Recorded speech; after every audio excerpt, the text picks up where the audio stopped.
Hi guys, welcome back to G Chats with your host G. We are back in the G spot as always, and today's episode is going to be an educational one, of course, and we are going to be talking about my specialty, and that is the vaginal microbiome.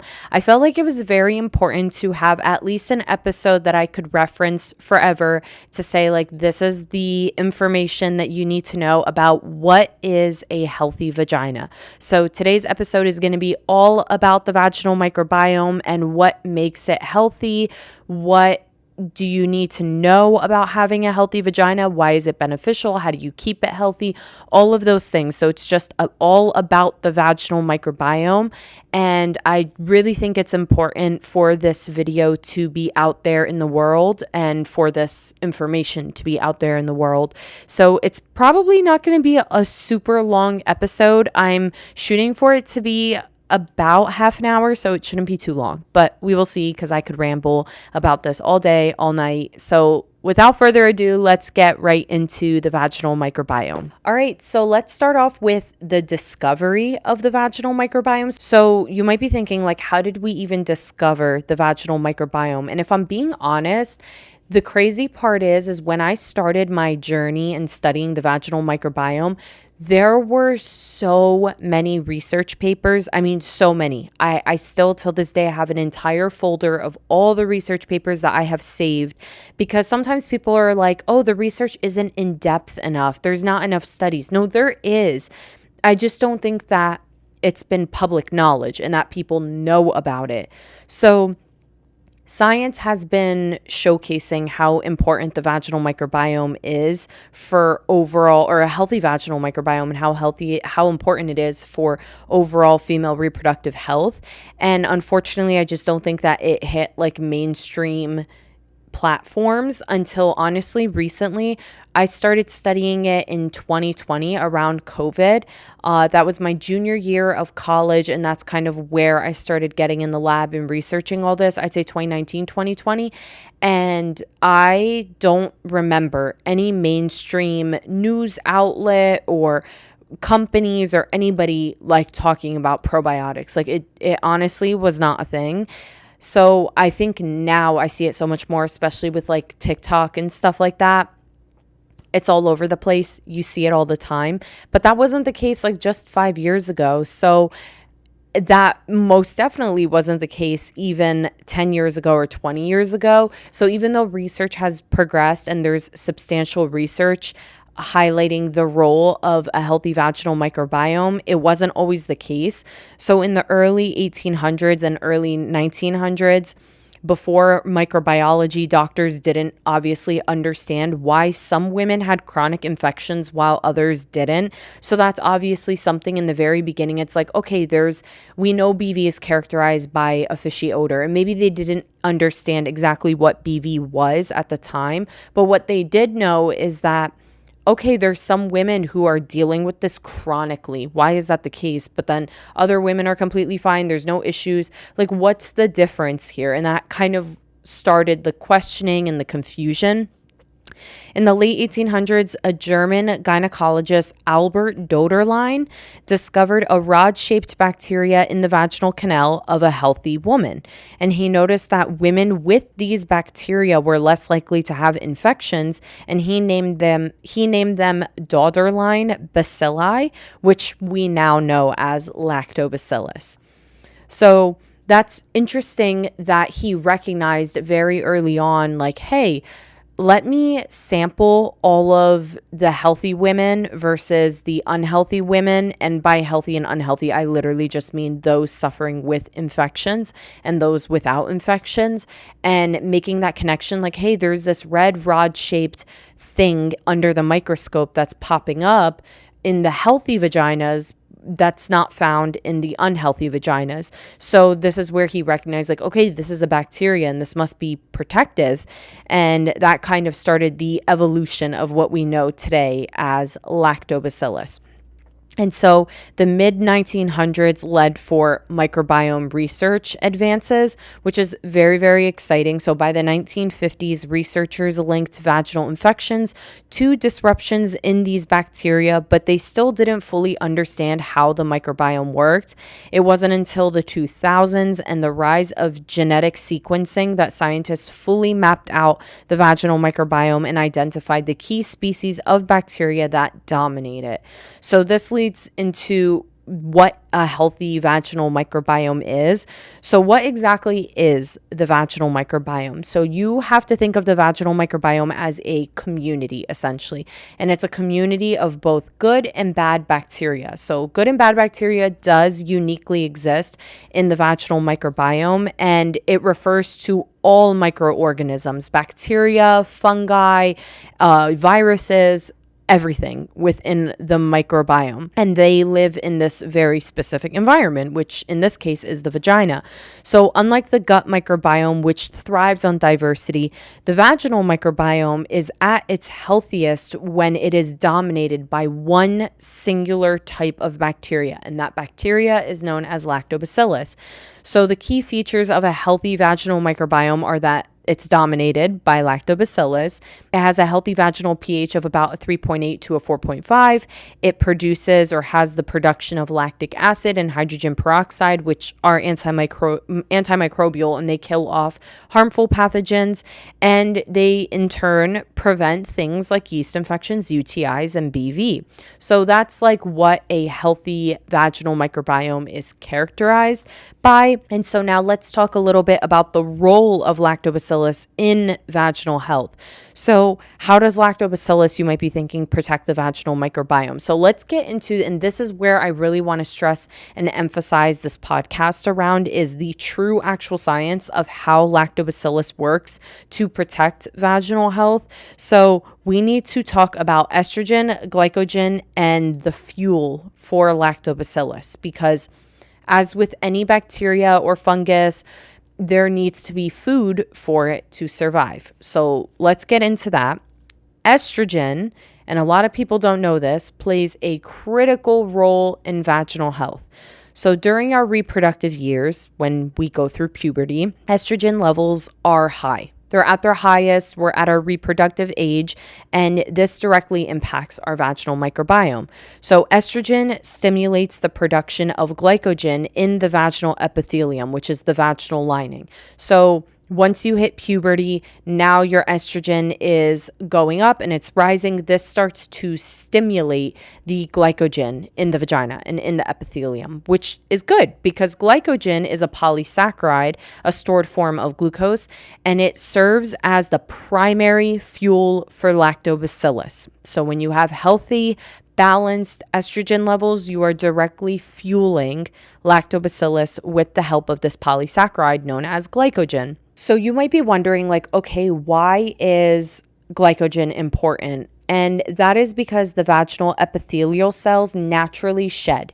And when they do, they release glycogen, which then Lactobacillus ferments. So that good bacteria ferments it into short chain fatty acids and lactic acid. So basically, the Lactobacillus takes the glycogen from the vaginal epithelium that's shedding.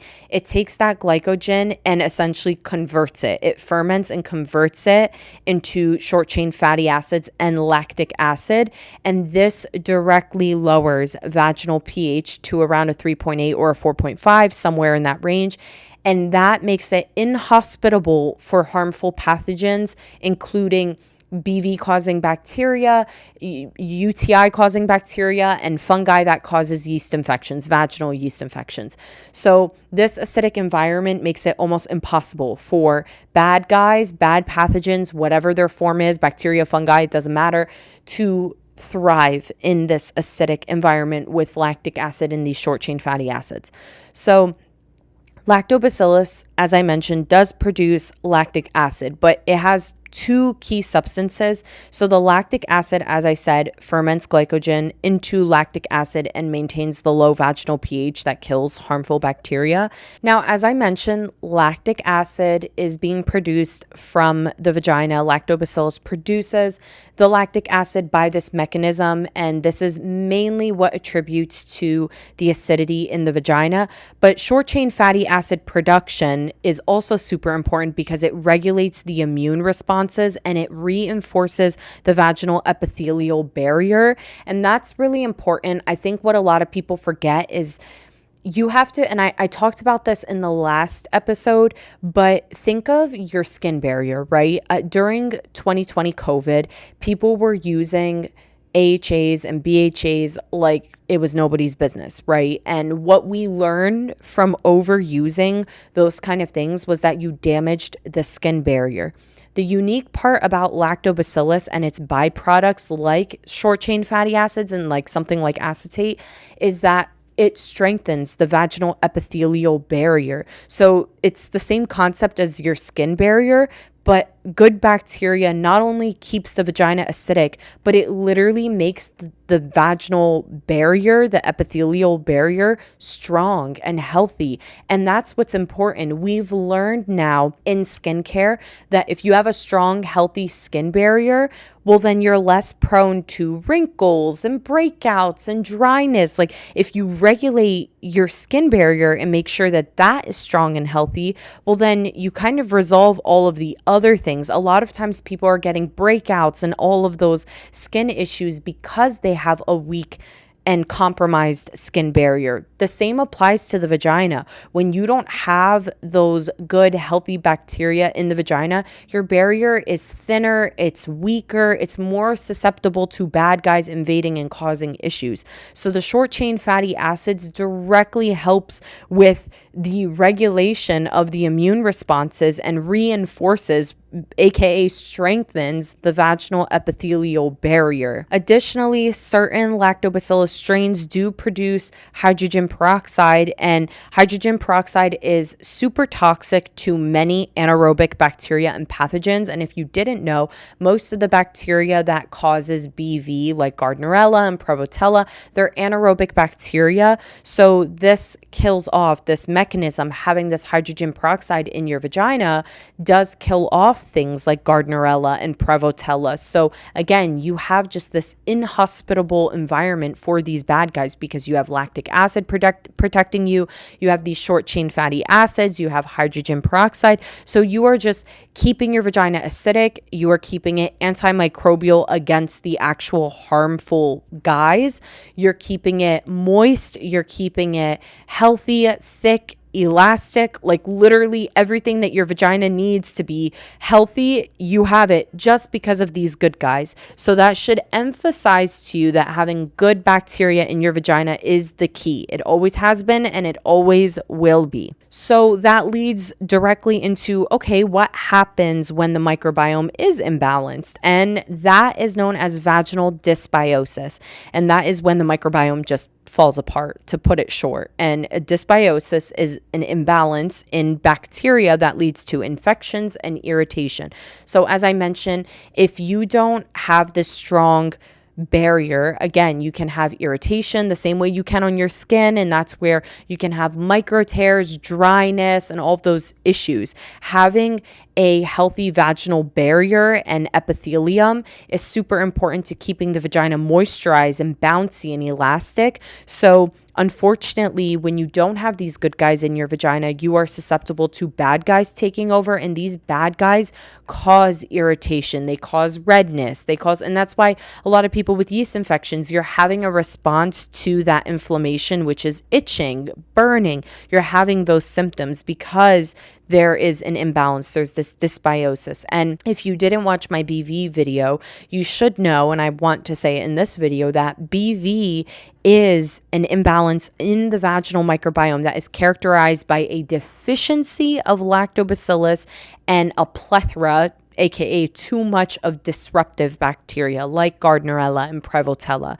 So vaginal dysbiosis is when there's no good bacteria and there's too much of harmful bacteria, or even a 50-50 state when there's like some good bacteria but some bad bacteria, and it's like 50-50.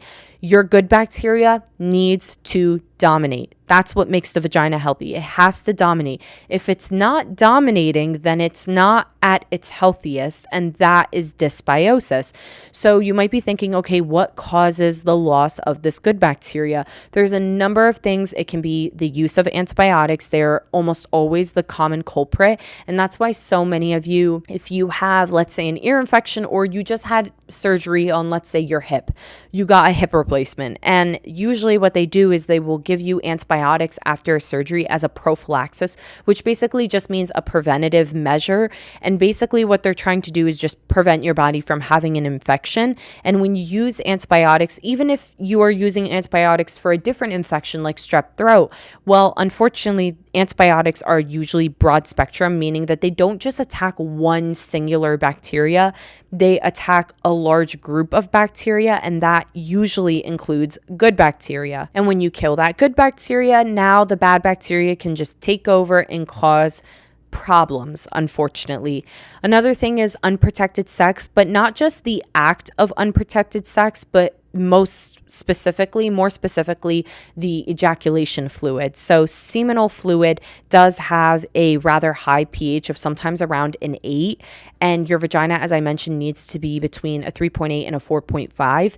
And when you temporarily shift the vaginal microbiome, and you do this, let's say, daily or multiple times in the day, multiple times of the week, you're constantly allowing your partner to ejaculate inside of you. And this is very common for people who are on birth control, because they're like, oh, there's no way I can get pregnant. So when they are intimate with their male partner, they will allow him to just ejaculate inside of them all the time. And unfortunately, seminal fluid is a very alkaline pH, and that temporary shift, even if it's not in your vagina. And I mean, this could keep your vagina shifted for at least 48 hours. And within that 48-hour time frame, and then if you have sex again after 48 hours, after 2 days or after 3 days, you're constantly introducing this alkalinity to an acidic environment, that, again, the good bacteria needs to thrive in as well. Well, when you remove the acidity and you keep introducing the alkalinity to the good guys, you basically suffocate them. It's kind of the same concept. If you were to introduce lactic acid and acidity to bad guys, well, bad guys can't thrive, right? So let's say your partner has Gardnerella on their penis, okay? Or even if you're intimate with a woman and she has Gardnerella in her vagina.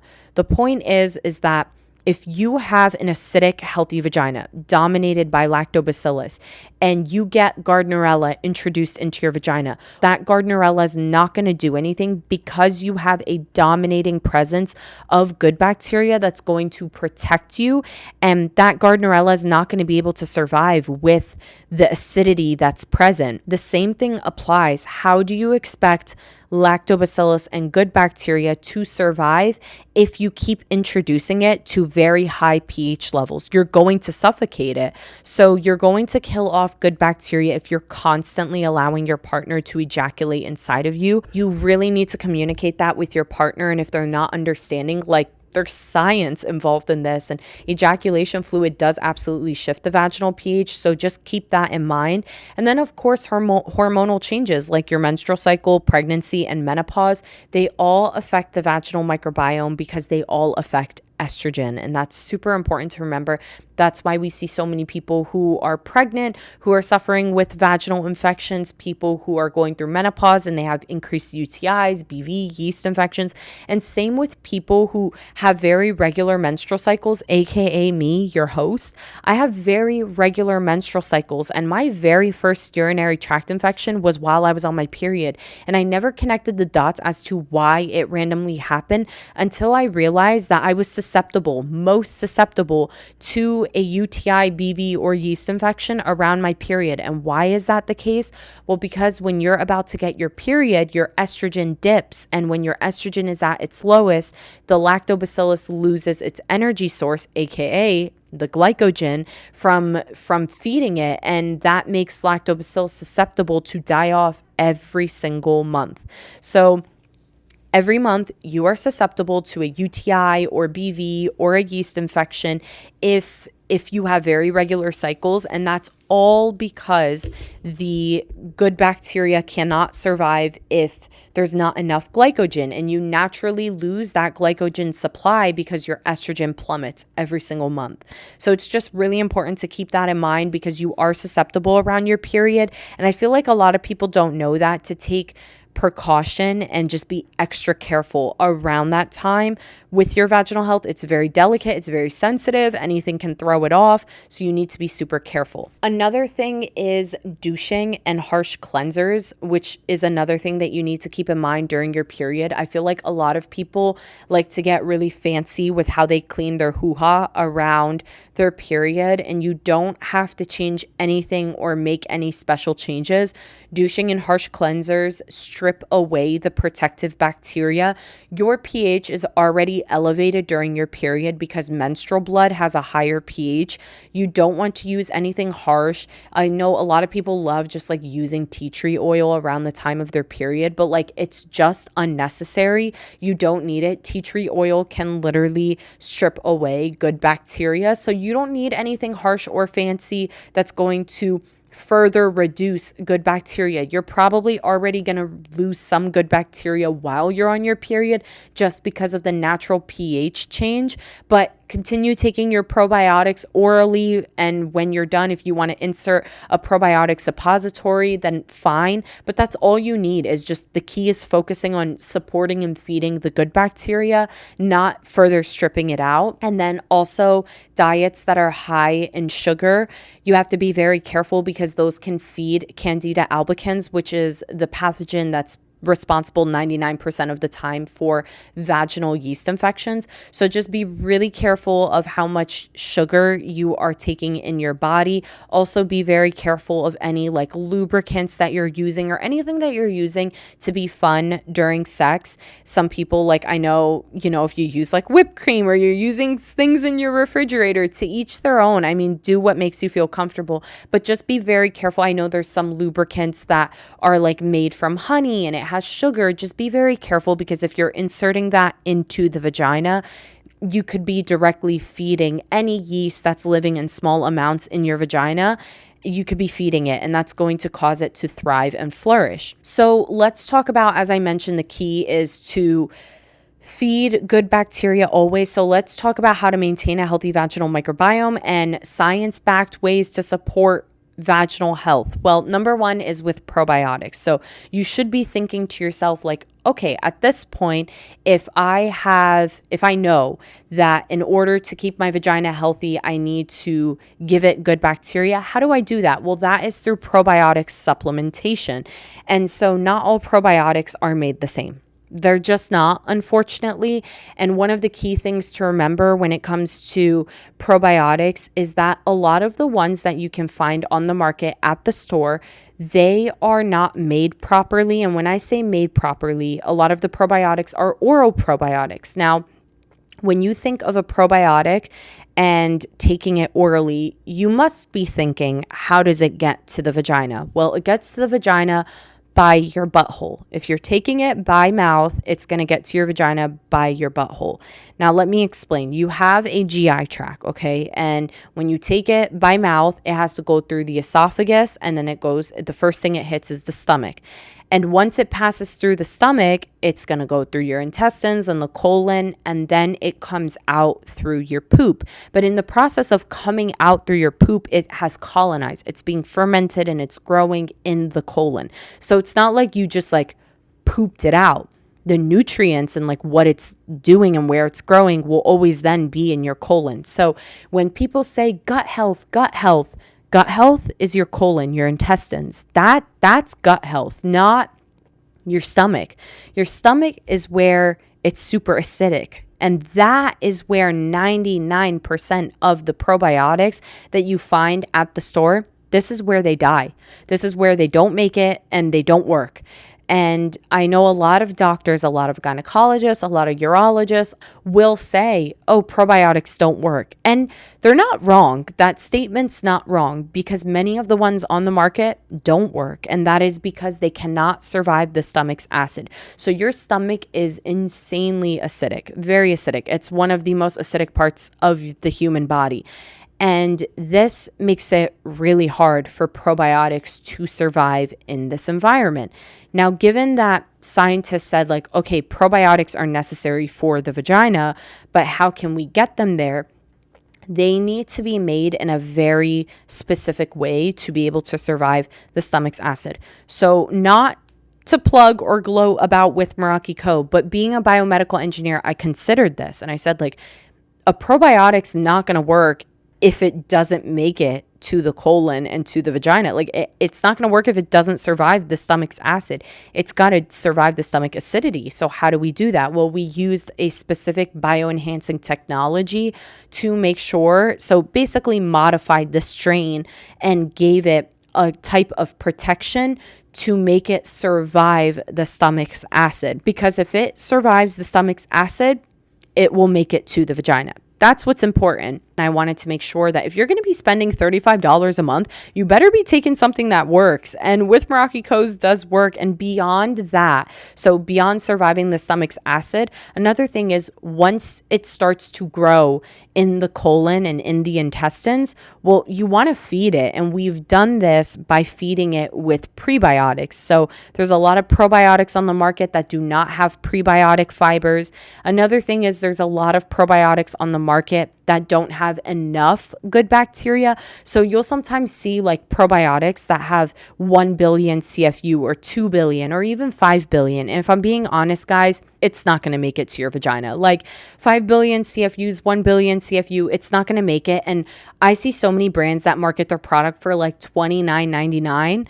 And they're literally basically $30 and it has 1 billion CFU. I'm like, are you serious? That is the biggest like scam. And it's so frustrating because companies like that make health and wellness and supplements brands, just it gives the industry a bad rap because they can market and price their product so high when it's costing them dirt cheap to make. Because really 1 billion CFU of like one singular strain, or even if it's 4 different strains, but just 1 billion CFU total, like you're not going to reap any of the benefits. Like that's another thing. I see so many brands. For example, there will be a brand who will make a gummy, right? And if you are new here and you don't follow me on TikTok, I am gummy probiotics' number one hater. I absolutely hate gummy probiotics because they don't work. They don't survive the stomach's acid. It's not encapsulated. That's why I went with a pill. I know so many people cannot swallow pills, but I love you guys, but I really want you to be able to take a product that works. However, even though my product is encapsulated, the strains themselves are enhanced to survive the stomach's acid, which is why I tell so many of my customers, if you have trouble swallowing pills, you can always open up the pill and mix it into yogurt or something and just like consume it that way because our strains themselves are protected. So you can do that with my product. However, some of these other brands, they have no special technology for the strain themselves. And then better yet, they put it in a gummy, which gummies are notoriously known to just dissolve immediately with the snap of your finger in your stomach. So that's it. You lose everything. They just die right in the stomach's acid. And there's just sugar in them. Like that's it. There's nothing special about a gummy. It just instantly dissolves in the stomach's acid and you don't get any of the probiotic benefits. So gummies are like absolutely pointless. And then to make matters worse, they'll put like 500 million CFUs or 1 billion CFU. And that's because they can't put a lot of probiotics in it because they have nothing to like encapsulate it in. Otherwise, it'll be like chunky and probably very gritty to eat. So it's just like the most tiny amount of probiotics inside of a gummy, and the probiotics themselves are not protected. So you're just wasting your money. And like, that's frustrating because people are like, the thing is like vaginal health, especially vaginal infections. If you're someone dealing with UTIs, yeast infections, or BV, it's a very vulnerable thing to go through. A lot of I have met the most beautiful women who literally tell me like, I feel disgusting. I feel dirty. I feel ugly. And I'm like,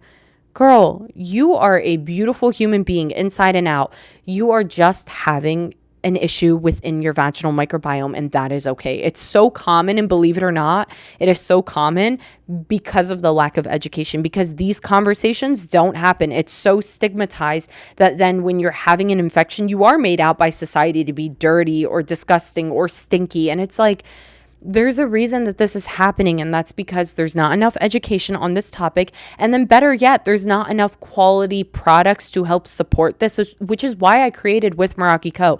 That's why I want it to be a game changer in this space. Not because, oh, I just want to like push out products and make money. Like, sure, I want to make quality products. I want to give you products for this need, but behind it, it's scientifically backed. I'm not going to push out something that I don't stand by as a biomedical engineer and as a scientist. I would never, ever, ever, ever, ever do that. I get advice on a daily basis from so many people, mentors and friends and family. I have people say, oh, like, I want you to create a vitamin C product, come out with a men's probiotic, come out with I get advice all the time, and I love that and I adore that. But no matter what I put out, just know if it's coming out and I'm endorsing it, and I'm saying, even if I ever took a brand deal for a supplement, if I'm endorsing it and I'm standing behind it, I believe in the science behind it. Otherwise, I would not be flapping my gums and talking about it. Like, that is just something that is against my morals. It's against my ethics. I would never do it for my brand. I would never do it as Giana Jarrah, the founder. Like, it's just something that would never happen. So for me, I thought of those things. I'm like, okay, well, in order for the probiotic to get to the vagina, it needs to have enough good bacteria. So that's why we chose 50 billion CFUs in both of my probiotics. But another thing to remember too is you don't want to put too much probiotics, because too much of anything that's good can be bad. So I didn't want to give my body 100 billion, or even sometimes there's some that's like 200 billion. Like, chill. You don't need that much. You can overload your system and you can cause cytolytic vaginosis, which is the overgrowth of good bacteria in the vagina. So you want to be careful. It is rare, but you want to be careful. So in all of my scientific research that I've done and all the peer-reviewed studies that I looked at and I was trying to gather enough information on, what I've noticed is that it seems that 50 billion CFUs is the like perfect threshold, essentially. It is just enough to restore the vaginal microbiome, but it is the perfect amount to also maintain. And so that's always been my key with my brand and promoting probiotics, is that you need to restore and maintain the vaginal microbiome. And maintaining can be difficult if you're putting too much in your body, but also restoring could be difficult if you're not giving your vagina enough. So you want to give it enough, but enough to also maintain and continue taking. And 50 billion seems to be that like key amount. And if that ever changes, I'll reformulate. If some studies come out and say like, no, 200 billion is what you need, like, I would reformulate in a heartbeat. I'm forever open to new and emerging science. But as it stands, it appears that 50 billion is the key. And so I was like, okay, we're going to give you enough to actually see restoration and then be able to also continue taking without having any adverse reactions like cytolytic vaginosis. But I'm also going to make sure that the probiotics are protected in both a capsule and a scientific engineering way so that it can survive the stomach's acid, which my product does. And then I'm going to feed it while it's in the gut with prebiotic fibers. So fibers are essentially prebiotics that feed the good bacteria. You need to make sure that you choose prebiotic fibers that are compatible with the probiotics that I'm using. So I can't just use any fiber to feed Lactobacillus and Bifidobacterium. And those are the two types of strains in my probiotic formula. So I'm like, okay, I'm not just going to use any fiber. I want to use fibers that are compatible with this bacteria, like that the bacteria actually uses to feed off of. But additionally, there's so many research papers that highlighted that certain prebiotic fibers can cause a lot of gas and bloating.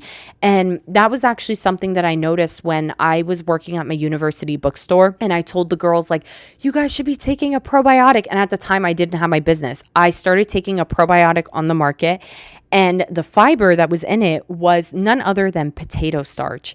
And I was telling all of my friends, like, you need to take this. And the girls were like, no, I can't, because every time I take this, I have the worst cramping and bloating in my stomach. And I was like, why is that? And in my research, I recognized that a lot of brands literally will put something like potato starch, which is ineffective in a small dose.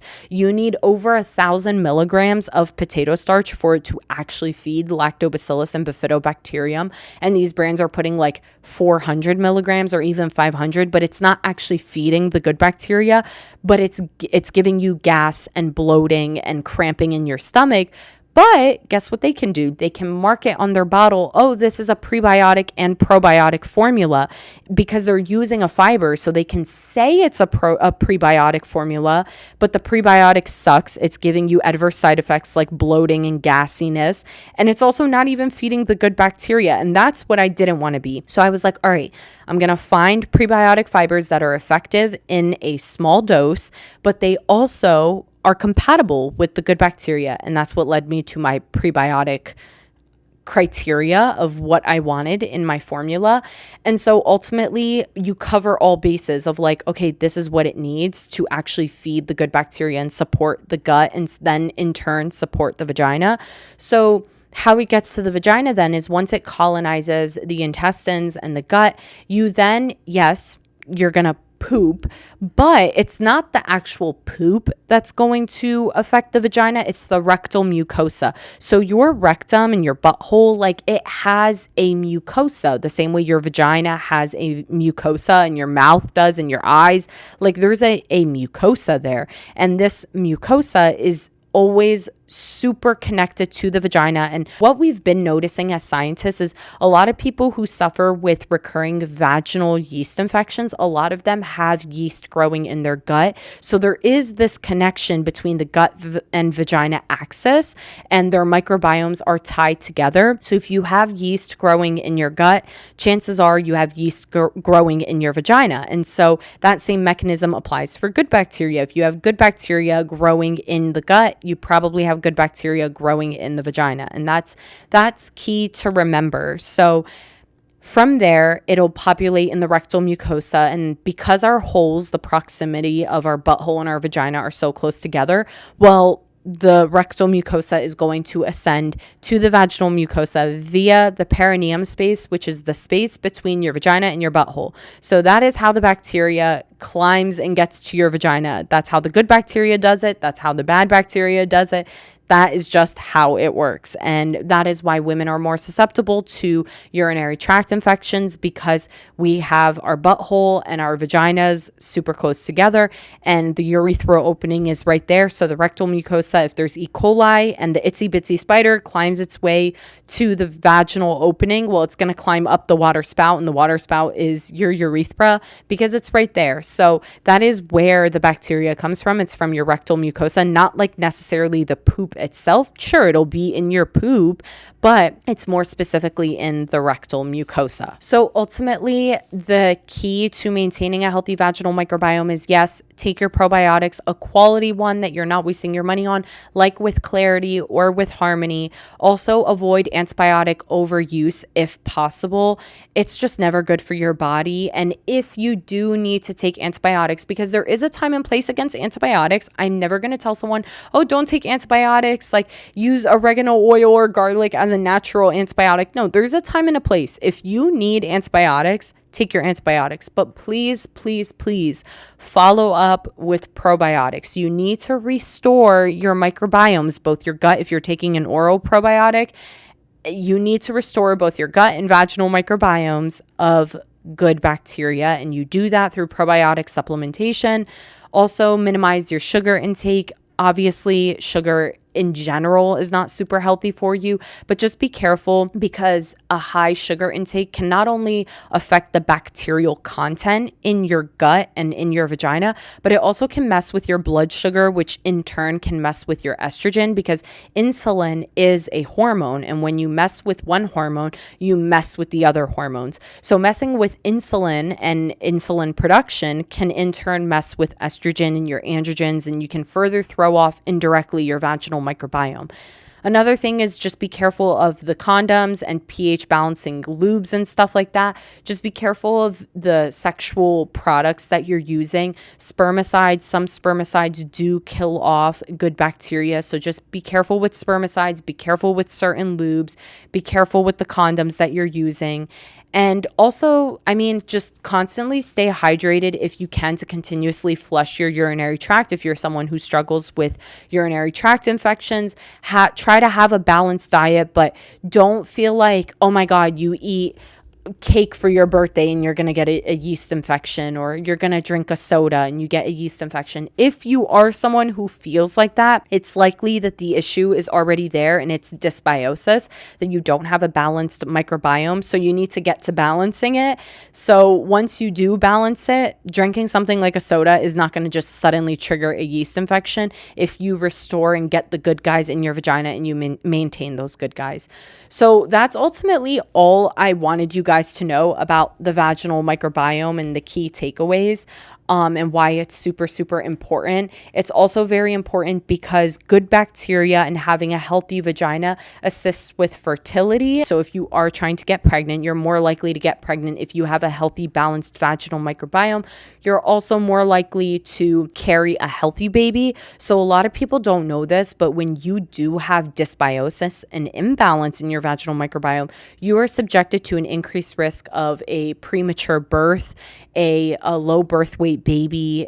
There's so many risks. Preeclampsia, there's a ton of risks to your child and your pregnancy if you have an imbalance in your vaginal microbiome. So having a balanced microbiome is very, very healthy, not just for the vagina, but for your uterus, for your pregnancy, for your ovaries, for your entire reproductive health. And there's a lot of connections and emerging science that's highlighting this.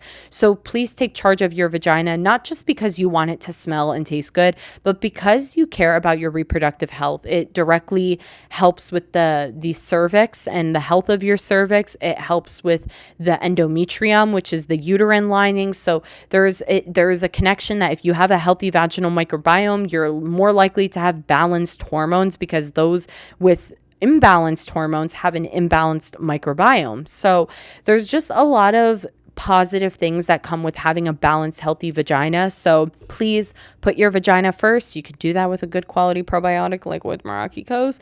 But ultimately, even if you decide not to purchase with Meraki Co probiotics, I just want you guys to have this education and have this information. And you don't have to wait until an infection arises to be proactive about your health. That's another thing.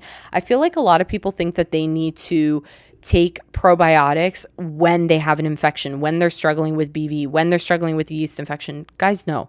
You don't have to wait until you're having a UTI to say, oh no, I'm on antibiotics, now I killed the good bacteria. Like, you can absolutely 100% take probiotics without ever having a vaginal infection, because the chances are you're likely to get an infection at some point in your life just by having a vagina, just because our holes are close to each other, just by you happening to go through menopause, you getting pregnant, or you being on birth control. Like, if you've never experienced urinary and vaginal infections, you probably will. It's very likely that you will. Why wait?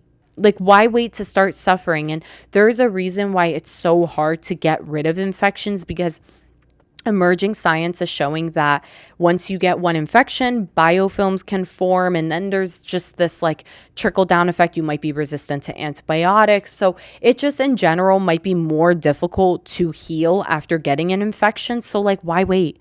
Why wait for an infection? Like, take care and prioritize your vaginal health now. Be proactive. There's nothing wrong with that. And I feel like vaginal health has been created, the way to take care of it has been created to think that like you need to essentially wait for something to happen to go to that aisle in the store and like take care of it, or search and order a product. Like, no, you don't have to. You don't have to wait for a bad thing to arise to take care of your vagina. So I hope this video helped educate you guys. I hope that you guys really enjoyed it and you loved it. If you guys want to follow me on other platforms, make sure that you do. My TikTok is Giana MJ. My Instagram, all of that. I have like 3 different Instagrams. It's for the podcast. It is for the With Meraki Co page. It's for Giana Jarrah. Everything is linked down below. Please leave me suggestions of what you want to see next. I did see that someone wants to see stuff about PCOS, urea plasma, so I will give you what you want. Just let me know. But nonetheless, I love you guys so much. I love doing this. I love what I do, and I hope that you guys love sitting here with me. So I will catch you guys in the next episode. Take care, be safe, and put your vagina first. Bye, guys.